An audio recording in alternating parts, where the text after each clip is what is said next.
Alright, what? Oh my gosh, we got goofy horror movies. I guess this is the part three. Styles. There's scary ones, boring ones, and then the third one, goofy ones. That's right, ladies and gents. Today, once again, I'll be going over some more of the goofiest horror movies I've personally seen. And y'all know the drill. Some of these you may know or even like. Some of these you may not like at all. And in the end, I'll go over one of the goofiest horror movies I've seen in a minute. Without further ado,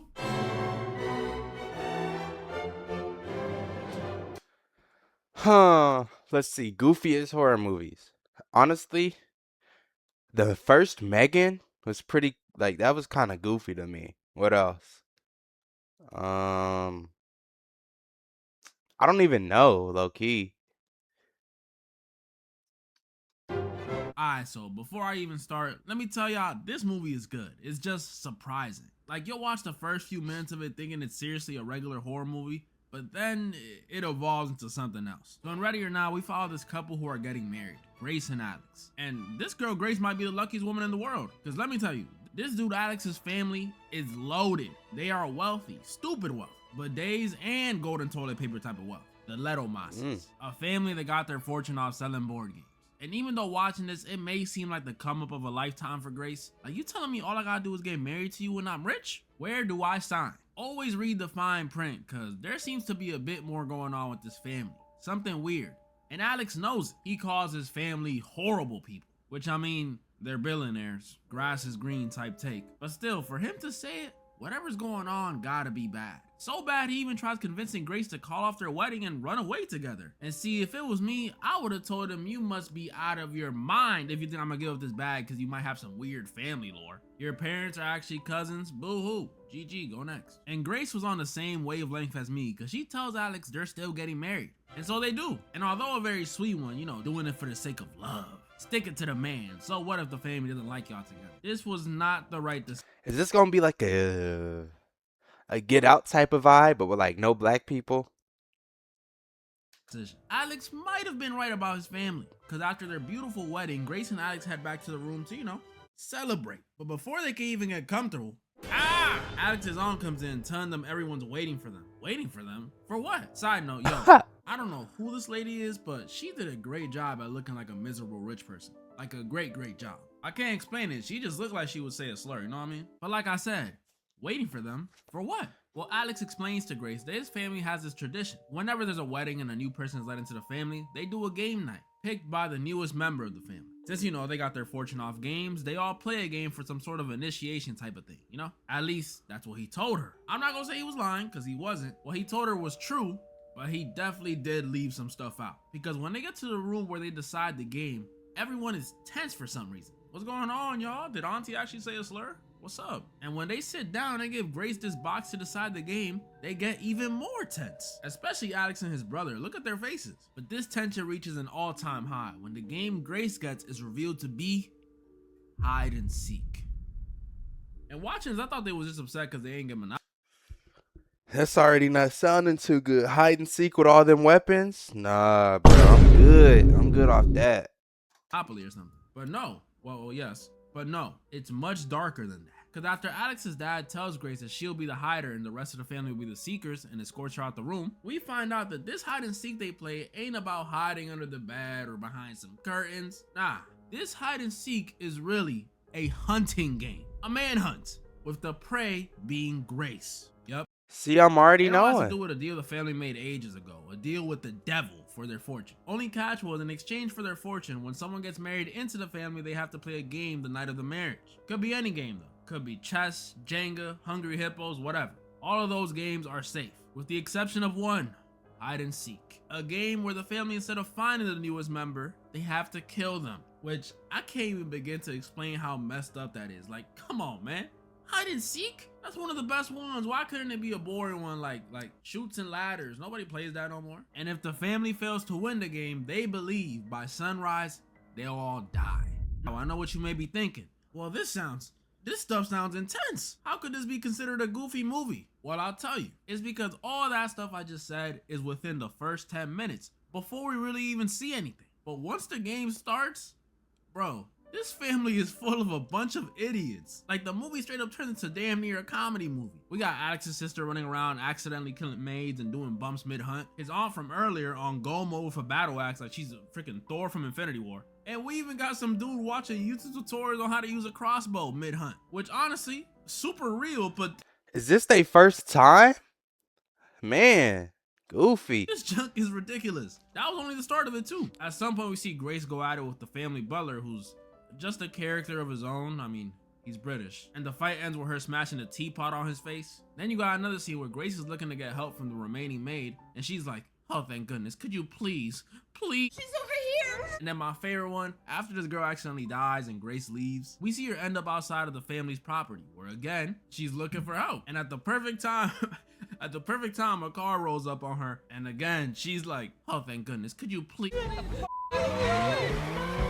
Has to be my favorite scene in the movie, has to be. Either that or the ending, because it was too crazy for me not to like it. So in the end, after Alex turns on Grace, yeah, he turns on her, oh man. The family finally gets a hold of her, but when they're rushing to do their sacrificial ritual, Grace breaks out, and then, oh no, it's too late. The sun is up. But guess what? Bro, this gotta be goofy, bro. This can't be real. No wonder I didn't hear about this movie. What? Nothing happens. So you mean to tell me they don't die? You mean to tell me all this blood was shed for no reason? Man, that's a load of bull. Holy shit. The Leto monsters just started exploding. Straight up, all of them, one by one, even the kids. Looks like that curse was real. Well, all of them except one, Alex. And remember how I told y'all he betrayed Grace? Well, now it's time for revenge, because Grace tells Alex she wants a divorce. And that's the ending. After that, Grace just walks out the burning mansion and pops a cig and starts horrifying. I'm not gonna lie, she got it. I know some of y'all didn't find that goofy, but let's not forget, y'all, that was only the first movie. I remember this movie. Back then, this movie was like really scary to me. But like I said, that's only the first movie of the vid. A movie similar to Ready or Not, but even more ridiculous, is Happy Death Day. And to me, this movie barely categorizes as a horror movie, barely. In this one, we also follow a blonde-haired, blue-eyed lady, but instead of it being a newlywed, it's a college student named Tree. Yeah, her name is Tree, like a tree. And while Grace from the last movie seemed like a kind soul, you know, for all that madness, this girl Tree is kind of a total bitch. I'm serious too, like she's not the best person. First of all, today is her birthday, right? Happy birthday. And the ringtone she has, horrible. Hey, it's my birthday, and I ain't gotta pick up the phone. Like, come on, bro, horrible ringtone. You gotta be a bad person to have it. Then she ignores her dad's birthday call, which is like, come on, man. That's Pops. She tells this dude he got the shrimp. She's a part of a sorority. She throws out her friend's cupcake, and she's a part of an affair with this doctor. Come on, man, that's foul. You tell I don't remember her doing all this, but like I really don't remember nothing. I just remember the dude with the baby mask and her having to like wake up over and over again. telling me that other dude was competing with a doctor, of course he gonna lose. Tree is not the best person. The only thing I'll say that she did that was supposed to seem mean, but I didn't really find mean, was not signing some global warming petition this lady tried to give her. Because if it was me, I'm not signing that junk either. It's a noble cause, but you think Toyota higher ups gonna stop producing cars? Because, oh my goodness, look how many signatures this petition got. No, them petitions ain't even gonna make it off campus. I say, if you want real change, start walking everywhere. That'll show them. But yeah, point is, Tree is not the best person. But her karma was about to catch up to her. Because that night, while she's on the way to a freaking frat party, man, Tree hears music coming from under this bridge. And it's a horror movie, so you know, you gotta do some dumb stuff. Yeah, Tree, let's just walk towards the fucking music box in the middle of the dark under construction tunnel. Yeah, let's do that. I don't be understanding this stuff. Like, you would think she would know, because girls are usually more cautious, but nah. I'm a dude, and when I walk alone at night, I don't go and just start investigating stuff that just Man, hell nah, boy. seems out of place. The fuck I look like, Dora? If something looks even a bit out Bro, what is this? You mean to tell me you're gonna walk near that? of the ordinary, I'm out. I'm serious, man. I remember one night I was walking home from a friend's house, and in my usual path, I seen a carton of broken eggs just lying out on the floor. I turned my ass around immediately. Who the hell is dropping pasteurized eggs at 11 p.m.? I don't know who, and I wasn't trying to find out. But Tree wasn't thinking like that. She went up to this music box without a single thought in her brain, just thinking it was a prank from some college dude. But when she turned around, things got a little more unsettling, because she saw a dude in a freaking baby mask just staring at her.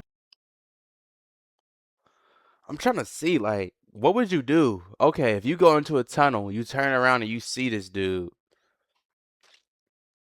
If you don't up it, aim it, and release it on his face. Hey, yo, what the fuck?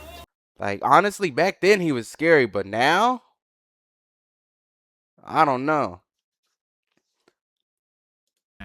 And I mean really staring. And as goofy as his mask looks, and as much as I like to play the tough guy, I would be shitting myself in this situation. Don't judge me, Tree was too. Well, at first she actually thought it was still a prank. But when the baby ain't say nothing and just stood there, Tree immediately pulled the, all right, buddy, I'm calling cops. And surprisingly, it worked. It's what she thought. Tree starts running for her life, and of course, horror movie stuff. She trips, so the dude catches up to her, pulls her head back, and Dang.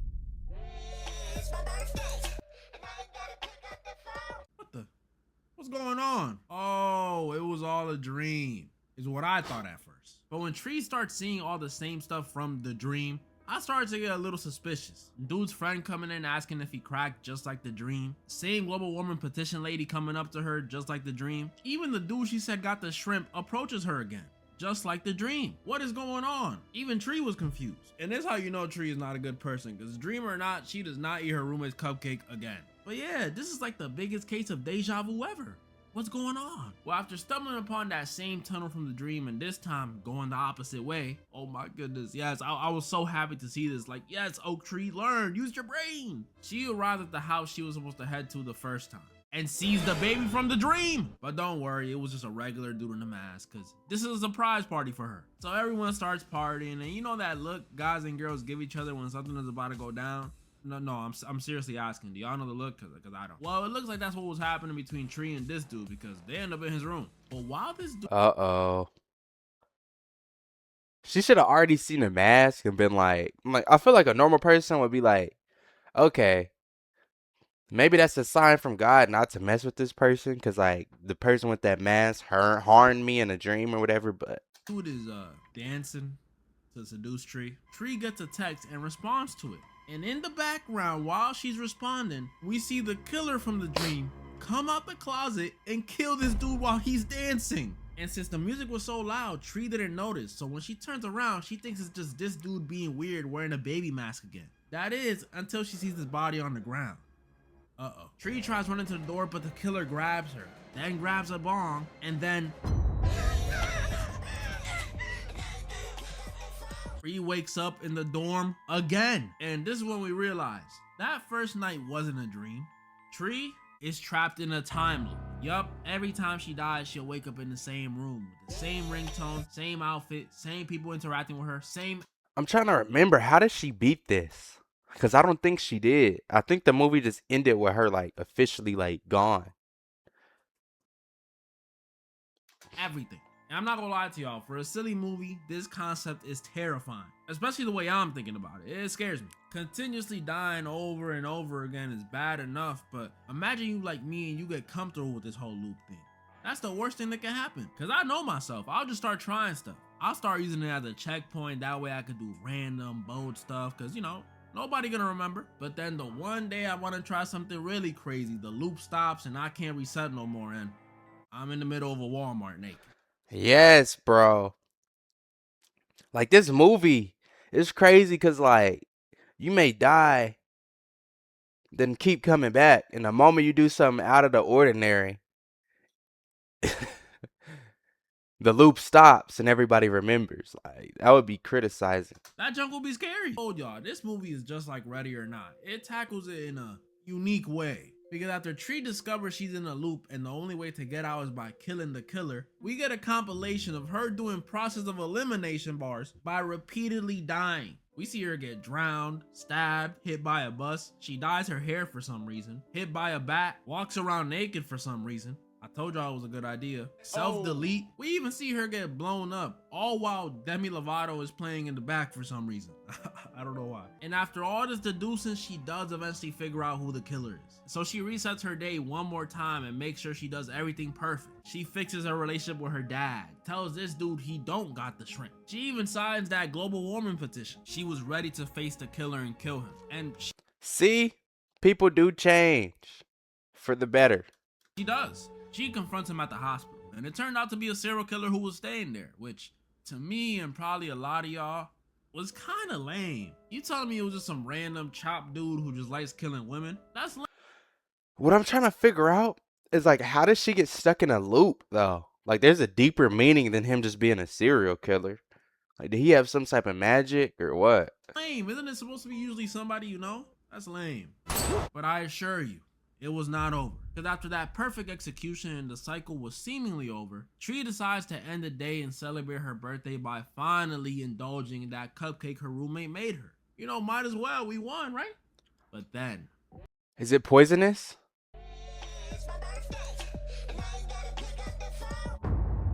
the cycle reset again. First time seeing this, I was shocked. How? Why? She got the killer though, right? Is she trapped? Tree was flipping out. She goes back to her dorm scrambling and her roommate's confused, telling her to calm down and just have this cupcake. We were talking about a cupcake. Does it look like I want a cupcake? I already ate it last night. The loop reset because Tree died again because the cupcake was poisoned. Yup, that's right, ladies and gentlemen. The killer was her roommate the whole time. The other dude is still a serial killer, but it's her. All those times she got murked earlier, the stabbing, the drowning, the bat, the car blowing up, it was all her. And since she works at the hospital, she planned. Dang, it be your own man's. It was her own roommate. Now, I don't remember that, but it's been like 8 years since I watched this movie. That's crazy. Planted the mask on the serial killer so it could look like it was him doing it. I know, insane. If you're wondering why she did it, well, it turns out she was also having an affair with Dr. over here. And she hated how much more the doctor likes Tree than her, which you want to kill her because the married guy prefers her as a side piece over you as a side piece. That just sounds like a skill issue, bro. It ain't Tree's fault you third in rotation, bro. This one ends with Tree kicking her roommate out the window with zero consequences, by the way. I don't know how she's gonna explain that to the cops, but I'm effing. And Tree lives happily with that dude from the dorm for about a day, because there's a sequel, but I ain't going over it today. Plus, that sequel is not as ridiculous as the last movie I want to go over. But before I go over that one, real quick, I gotta talk about a horror movie that was not only more ridiculous than Tree over here, but disappointed me crazy. Five Nights at Freddy's 2. I never watched the second one. Now, I need to let y'all know right now, I'm a fan of the FNAF franchise.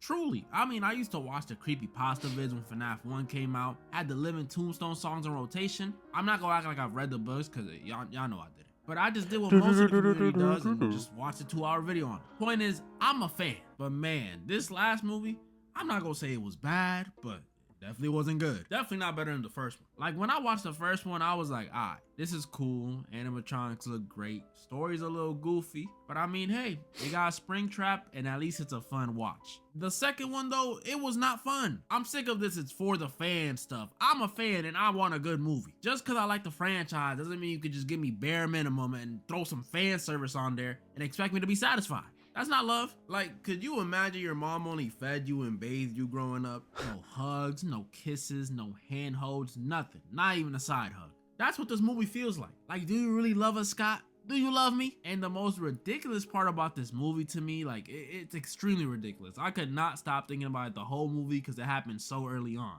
And y'all know I hate this. Is that the kids are so stupid. Like, not even the main characters. That's not who I'm talking about. I mean civilians. Like, at the very start of the film, which was really nice, by the way, but aside from what I'm about to say now, we get this scene where this little girl witnesses a kid getting kidnapped and she rushes to the adults in the area to help her. But for some reason, all of the adults in this movie just tell her to take a hop? Like, did you mishear me? I said a kid is getting kidnapped. What you mean, bug off? And I understand it's important to the puppet's backstory because, you know, she died with rage and that's why she hates the parents in the movie or whatever. But bro, no grown adult is going to respond like this to a child begging for help. Oh, okay, maybe like one. But you telling me they all ignored her? Cap, snap. And that's not even the only example. There's another scene where this girl Abby brings Chica to the science fair as her project, and Abby's teacher looks at this 7-foot, 400-pound robot and says, I low-key forgot like that how big they are.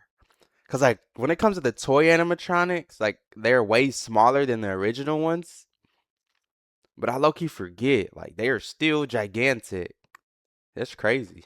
hey, that's just someone in a suit. Are we serious? I'm pretty sure the floor shakes when she walks, bro. You think that's a person in a suit? I'm done. That's not even me mentioning the ending. Last thing before I'm done with this. At the end of this one, right as the toy animatronics are about to kill the main cast members, like something out of the, like something out of the WWE, the old animatronics from the first movie pull up and kill them. Bro, this joke is ridiculous. I'm not even joking. It felt like I was watching Spy Kids 3. Like, y'all remember when the whole Gonzalez family, I forgot their names, I'm not gonna lie, it's something Spanish. The Gonzalez family and the villains from the second one come together to beat the bad guy from the third one? That's literally what this was. But hey, at least we saw Baby. We got the 2 killers from Scream now. Abby, when she was possessed, was low-key creepy. And best part, they put the now for the goofy. Look, I could do it.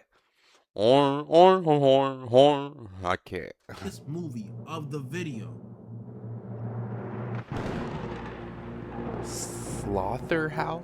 Y'all, this movie might seriously be the most ridiculous movie I've gone over on this channel. From the moment I saw this movie pop up on my Hulu feed, I was like, oh, they gonna love this. The title says enough about it, so I'm gonna just get straight into it. In this movie, we follow another sorority girl named Emily. And while she's not as rude as Tree, you know, now out here telling dudes they got the shrimpy, I actually think she's more obnoxious. Because Emily over here is what they like to call a clout chaser. All she wants is to be Instagram famous and the president of her sorority. And look, the second one I don't care about, but I will never understand some people's fixation on being famous. If you're doing it for the money that comes with fame, fine, I completely understand it. But if you're doing it just so you can have meaningless numbers go up and have people in your business, you gotta get your priorities straight. On that note, get my IG to 10K, we almost there. But yeah, Shut up. she wants clout. And one day while she's walking through the mall, she Emily is like, I don't know if y'all can see her because my face cam. She's thorough. gets her opportunity when this guy who she takes a selfie with for some reason tells her, you know what would really get your numbers up? Owning a sloth. Bro, yup, I'm not even gonna hide it. Y'all saw the title. This movie's about a sloth that gets adopted into a sorority house and starts killing everyone. And it is hilarious. Usually with these last movies I go over, there's always something about them I don't like. But this movie is so ridiculous and over the top with the sloth stuff, I can't even take it that serious. And I didn't know it was gonna be this whack. Bro, Emily is kind of bad. At first you just see her do regular, well not regular, but more believable stuff like kill a crocodile and the dude from the start. You know, maybe it's just a really strong sloth. But then we start seeing the sloth surf the web, slip pills in this one girl's drink, go on a murder spree in the house that no one notices for weeks, and most ridiculous of all, drive a Mustang. What? Yeah, this is what we got it. This one ends with the sloth killing even more people and at the end running a gauntlet against Emily and her friends, where it survives literally almost everything. It gets tossed out a window, beat by a bat, stabbed by a katana, shot like 3 times, and stabbed in the head by a tiara before getting shot again, and that actually put it out. That's Michael Myers' durability on a sloth, by the way. And in the end, Emily learns to not care about external validation, and her friends become an animal poaching awareness. Dang. Peak cinema. That's pretty much all the movies I wanted to go over today. Comment down below the ones you guys thought was the goofiest, and comment down below some more goofy horror movies for a part 4. Doing this series to the day I die. And also, I'm thinking of doing another confessions vid soon, so be on the lookout for Google Forms in the Alright, community but tab. anyway, hope y'all That's my enjoyed that IG. video. It was funny. And yeah, we out.